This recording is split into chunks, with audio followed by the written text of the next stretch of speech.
Dans cette vidéo, nous allons voir comment préparer le dossier racine dans Dreamweaver de façon à faire fonctionner les pages en PHP et de travailler avec. Donc en fait, vous ouvrez Dreamweaver et nous allons dans Site, Nouveau site. Donc je vais déclarer le dossier racine de façon à faire comprendre à Dreamweaver dans quel dossier je veux travailler.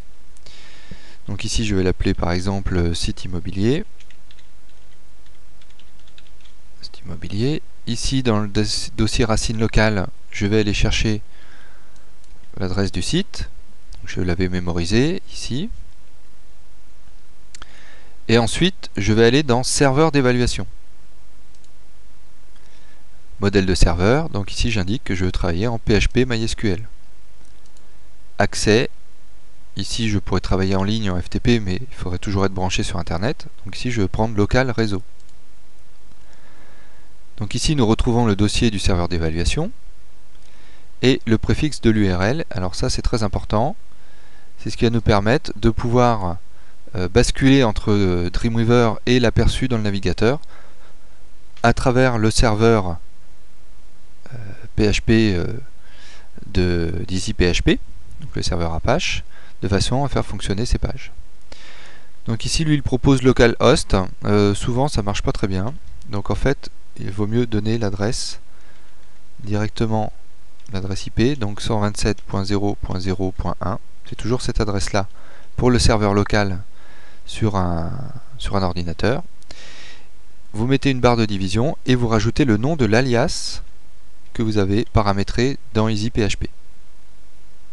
Donc ici j'avais appelé annonce. Donc là c'est terminé, vous validez sur OK.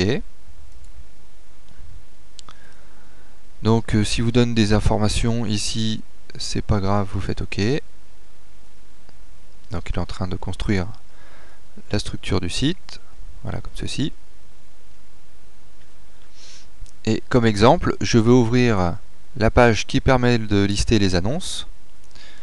Donc cette page, je vais la réduire un petit peu.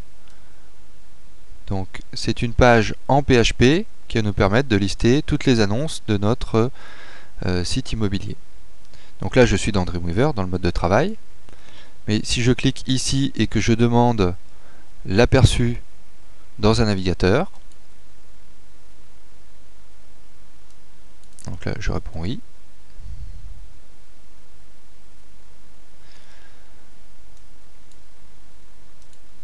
Alors je vais ajuster à la fenêtre. Donc ici, je vois bien que mes annonces se listent à partir de la base de données. Et ici, vous pouvez remarquer l'adresse http://127.0.0.1, une barre annonce, donc l'alias dans EasyPHP, et listeannonce.php, donc la page en PHP, qui est donc émulée par le serveur, ici EasyPHP. Donc ceci prouve que mes pages PHP fonctionnent bien ici sur mon ordinateur.